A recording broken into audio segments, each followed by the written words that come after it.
Bem-vindos a mais um vídeo. Estou aqui numa caminhada. O pessoal pode até estar estranhando, né? Poxa, mas como eu tenho tanto tempo para produzir vídeos, né?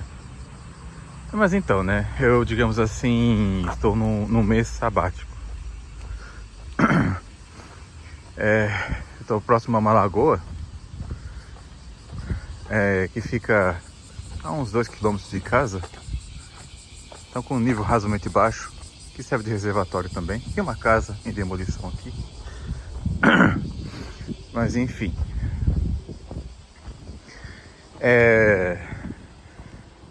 Eu já vi muitos alegando que os ateus são mais inteligentes. E que os ateus, não raro, seriam antes ateus por convicção.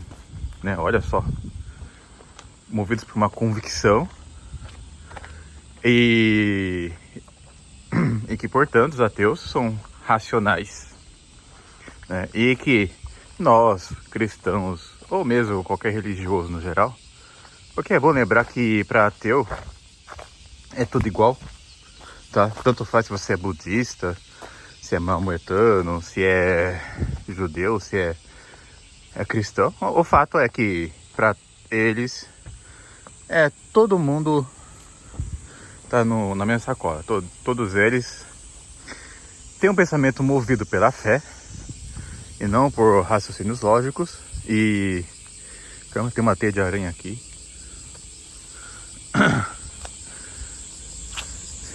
E os ateus são super racionalistas, porque são super racionais, digamos assim, porque eles questionam tudo. Eles questionam a transcendência. Eles não buscam causas extraordinárias. Até citam Carl Sagan, né? Que alegações extraordinárias demandam provas extraordinárias, ou coisa do tipo. E provas para ateus reduzem-se a evidências materiais, tá? É o empirismo. O que não pode ser provado empiricamente deve ser rejeitado. Qualquer coisa fora disso está fugindo da racionalidade. No entanto, se vocês refletirem, isso não é racional. Porque, como eu pretendo provar na minha série de vídeos, né, Tomismos Principiantes, a demonstração, mais do que evidências empíricas, deve vir antes de um raciocínio silogístico. Tá? Inclusive, é exatamente assim que funciona as 5 vias de São Tomás de Aquino. São raciocínios, são raciocínio quia. Então, o que é raciocínio quia? É o que busca o porquê das causas. É diferente do propter quid, que começa da causa para o efeito.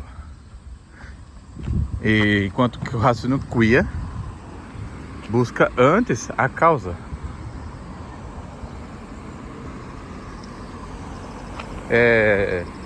Quando você faz a alegação de que apenas as provas, evidências empíricas é o que vale, você está reduzindo o homem a um bicho.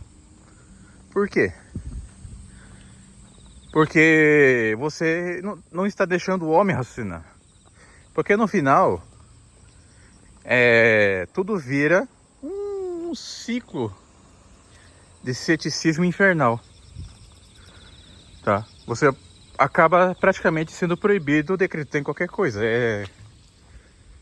Você não pode chegar a uma tal conclusão, tá? Porque por raciocínio próprio, porque não seria racional. Isso não tem sentido nenhum.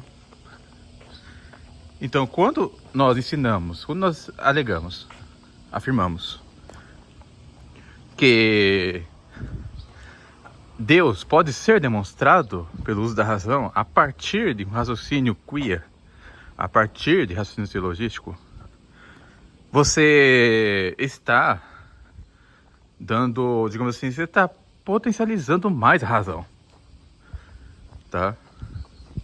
Isso não é um racionalismo. Isso é mostrar que o homem tem uma potência que nenhum outro animal tem e que nos torna semelhantes a Deus. Então devemos evitar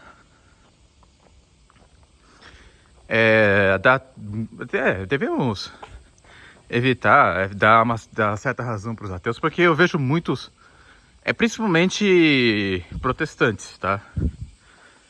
Que eles não gostam da possibilidade de demonstrar os Deus a partir de evidências racionais, a partir de raciocínio.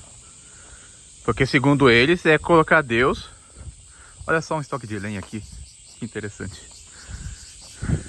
Seria reduzir Deus a as nossas concepções mentais, tá? Sendo que não é verdade. E será que pode entrar nessa trilha? Ah, vou dar meia volta. Sendo que não é verdade.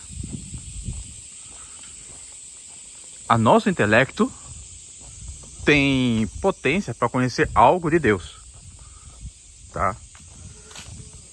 Não pode, digamos assim, enxergar Deus tal como é em sua essência, mas ele pode alcançar a certeza do seu ser, de que ele é a causa primeira de todas as coisas. Eu estou falando isso só no âmbito da razão natural, tá? Sem entrar no âmbito da, digamos assim, sem entrar no âmbito da luz sobrenatural da fé, do artigo de fé, o conhecimento da Trindade, da encarnação do Verbo, essas coisas, tá? Porque isso daí sim são dados da revelação, que a razão natural por ela mesma não pode alcançar. Mas a razão natural, tal como conhecemos, ela pode sim, tá, alcançar o conhecimento de Deus enquanto causa primeira de todas as coisas. Então, esses protestantes que até por uma influência do Guilherme de Ockham, tá, e de maneira indireta e de maneira mais direta por conta de Lutero e Calvino, eles acabam rejeitando isso, tá? De que Deus ele não seria cognoscível pela razão natural, justamente porque Deus seria reduzir Deus a uma condição finita. Não é bem assim, tá bom? O que eu posso dizer é que nós devemos dar graças a Deus por termos a potência racional. Devemos dar graças a Deus por, ao contrário dos ateus, não estamos condicionando a nossa principal potência, tá, a uma limitação material. Porque quando o ateu ele acha que o que vale é apenas o que a gente vê com nossos sentidos, sem levar em conta o raciocínio queer, sem levar em conta o conhecimento da causa a partir dos seus efeitos, ele está nos transformando em bicho, entendeu? Eu estou subindo esse morro aqui. Aqui é um santuário shintoísta, mas não vim aqui rezar não, tá? É apenas fazer uma caminhada e um exercício aqui. Como vocês podem ver, É uma caminhada bem longa, o lugar é bonito e agradável, mas habitado por... não sei se é habitado por demônios, né? Bem, no aspecto natural é bonito, como vocês podem ver.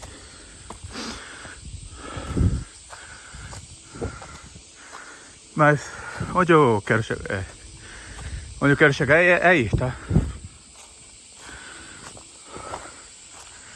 Deus, ele nos deu essa potência para conhecermos a luz da ação natural e preparar a nossa alma para receber a luz sobrenatural da fé. Então, amigos, não devemos... vou dar meia volta. Não devemos aqui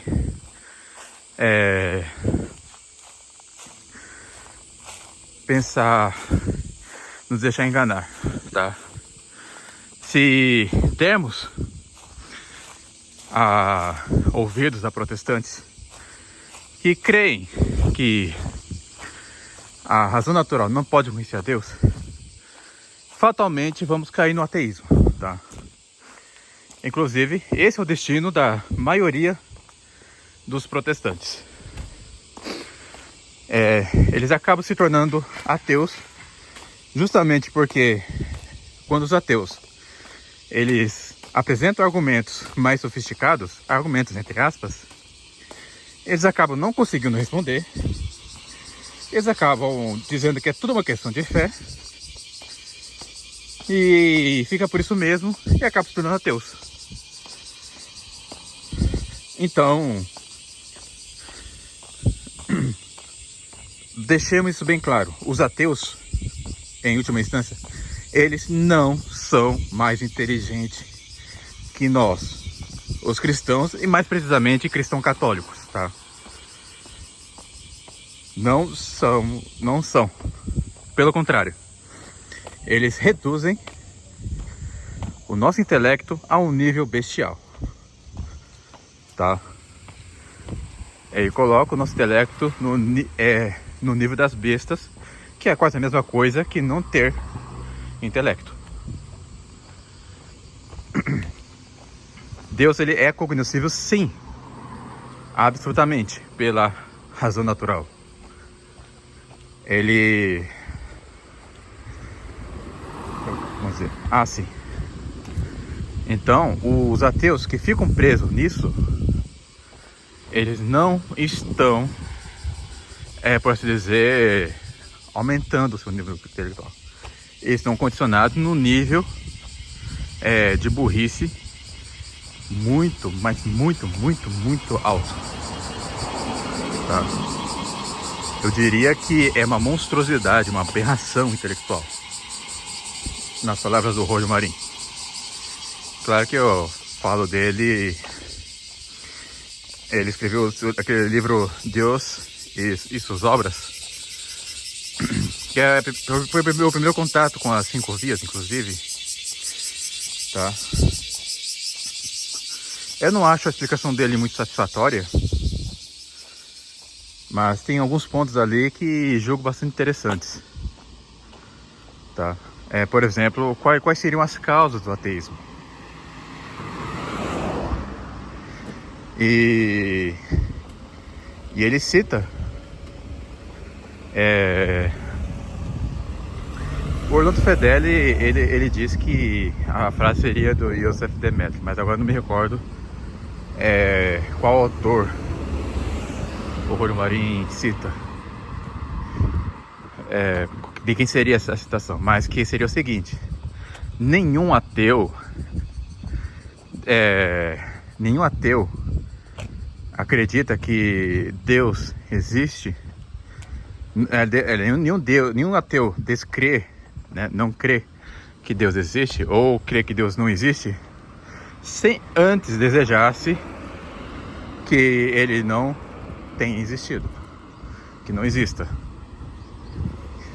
Isso é fato, tá? Porque como eu disse no outro vídeo, todo ateu Ele vê a Deus como uma espécie de alguém que restringe a liberdade, tá? Aquele pensamento liberal.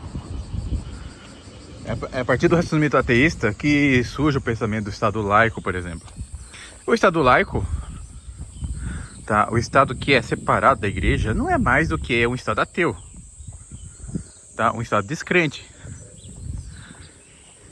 E que pode até, o Estado laico, ele pode até favorecer a igreja, tá? De alguma maneira. Em certo sentido. Em que sentido? Em que ele fala assim, olha, o nosso Estado é separado da igreja, mas vamos reconhecer que a religião católica é a religião, entre aspas, muitas aspas mesmo, tá? Oficial do Estado. Por quê? Porque a maioria é católica. Tá? Simplesmente isso. Não é porque a religião é a religião verdadeira, mas porque a manifestação cultural existente no país e que a maioria da população é católica e acabou. Não porque a religião é verdadeira. Tá? É por isso que quando um Estado ele deixa de ser católico, na prática, ou seja, se torna laico, com muita razão podemos dizer que esse Estado é apóstata. Porque se você... O Estado ele só pode ser católico, realmente, tá? Realmente. O Estado só pode ser católico numa maioria católica. Porque assim se pode aprovar leis que favorecem a igreja sem precisar da aprovação popular. Porque não haverá oposição. Tá? As pessoas vão achar normal. Num Estado que 99% da população é católica, ele pode, sem medo, proibir o culto às falsas religiões, o culto público às falsas religiões. Mas se a partir do momento que, sei lá, 60%, 70% da população é católica, não há mais como você fazer essa restrição sem causar um motim. Ah, perdi. Ficou vermelho pra mim. Mas vamos pro outro lado. Entendeu? Não há como fazer isso.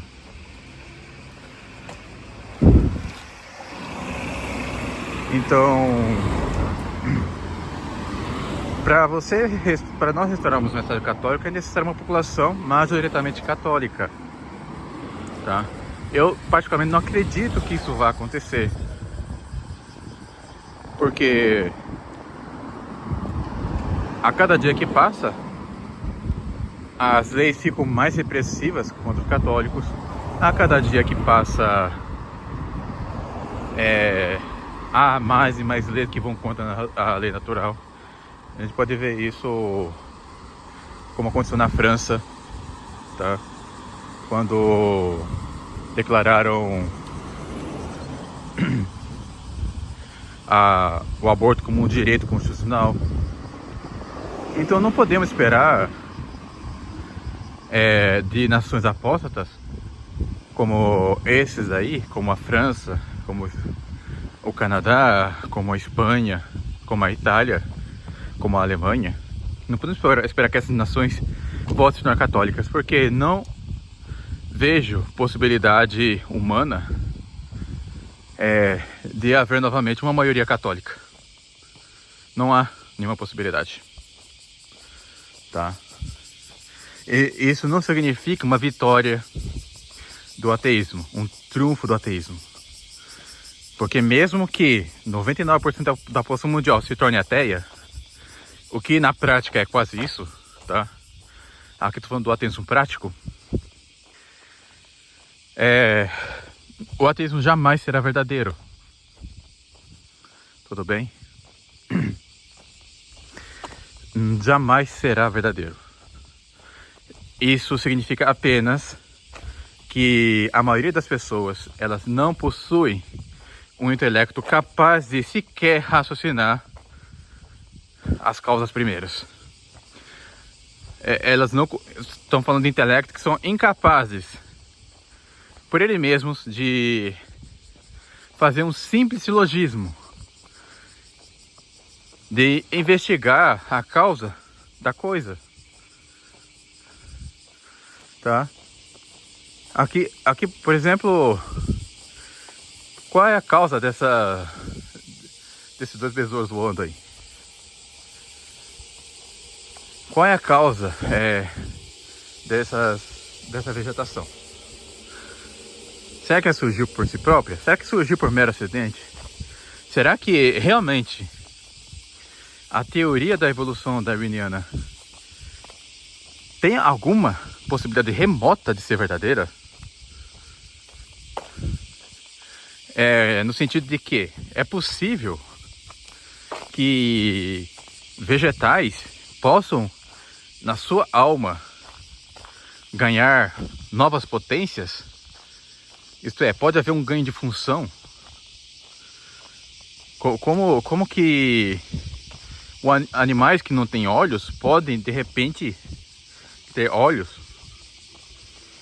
Tá? A presença de células fotossensíveis não resolve o problema. Tá? Porque estão falando de um sistema em que a luz ela passa pela lente dos olhos, e dentro dos olhos tem sensores de cores que vão enviar, medem a frequência de ondas e separam todas elas, para formar a imagem no nosso cérebro, na nossa imaginação. Como isso é possível? Como isso pode surgir a partir de um organismo que não tem sequer olhos, ou mesmo nem sequer células fotossensíveis? Nesse ponto, poderia até dar uma certa razão para o pessoal do design inteligente, né? Isso é como propor que é possível surgir um computador no meio do mato. Mas eu prefiro ir mais longe, tá? Se o nosso intelecto evoluiu a partir de eventos acidentais, não intencionais, não direcionados, tá? Se a nossa mente é resultado de reações físico-químicas ou eletroquímicas no cérebro, como que nós poderíamos confiar no nosso intelecto ao elaborar um silogismo, ao realizar um cálculo matemático, ao fazer planejamentos, ao compor uma poesia, uma simples poesia? Tá? Como se pode surgir algo tão avançado? Como nós podemos confiar em algo assim, sendo que esse algo é tão avançado que é capaz de construir computadores, é capaz de projetar naves espaciais, aviões, ou mesmo cidades inteiras? E mais ainda, inventar artes e ciências que ordenem o nosso mesmo intelecto para alcançar um conhecimento mais perfeito. Isto é, um intelecto que é capaz de elaborar, inventar hábitos, disciplinas que tem por fim aperfeiçoá-lo. Os ateus jamais responderão isso da maneira satisfatória. Eu digo isso como um ex-ateu. Eu digo isso como alguém que já leu livros de ateus, tá? Que chegou a meditar o ateísmo por um breve período de tempo. Então não devemos cair nesse papo. Nós devemos evitar também a argumentação protestante de que Deus não pode ser conhecido pela razão natural, porque seria limitá-lo, restringi-lo a concepções mentais finitas. Não é isso. O nosso intelecto, ele pode conjecturar algo infinito. Ele não pode conhecê-lo na sua plenitude. Tá? Isso, se Deus quiser, nós teremos lá no céu, com a visão beatífica, com o nosso intelecto sobrenaturalizado. Mas, por hora, isto fica impossível. Tá? A gente vai conhecer algo de Deus aqui que o que nós podemos conhecer de Deus é o seu ser, a sua bondade, a sua perfeição, e que Ele é a nossa causa e é o nosso fim. A partir disso, a partir desse conhecimento básico, a partir desse conhecimento básico das suas perfeições, que conhecemos a partir da luz natural, tá? Nós podemos conhecê-lo também a partir da luz sobrenatural da fé, e conhecendo todas as perfeições e tudo o que Ele fez por amor a nós, tá? E conhecendo toda a sua bondade, nós devemos desejá-lo com a virtude sobrenatural da esperança e amá-lo com a virtude sobrenatural da caridade. Devemos, então, a partir de todo conhecimento, nós podemos desejar conhecê-lo na sua plenitude, tá? Com o nosso intelecto sobrenaturalizado, com a deformação do nosso intelecto na visão beatífica. É isso, meus amigos. A conclusão é essa: os ateus não são mais inteligentes que nós, muito pelo contrário, tá? Eles estão na pior nível, no nível mais atroz, mais brutal de estultícia, tá? Não existe estultícia maior do que negar o próprio ser subsistente por si mesmo, tá? É cortar o galho no qual nós estamos sentados. É querer retirar o chão sobre o qual pisamos. Então, é a conclusão que eu posso tirar, que podemos tirar a partir dessa reflexão de hoje. Fique com Deus e até um próximo vídeo.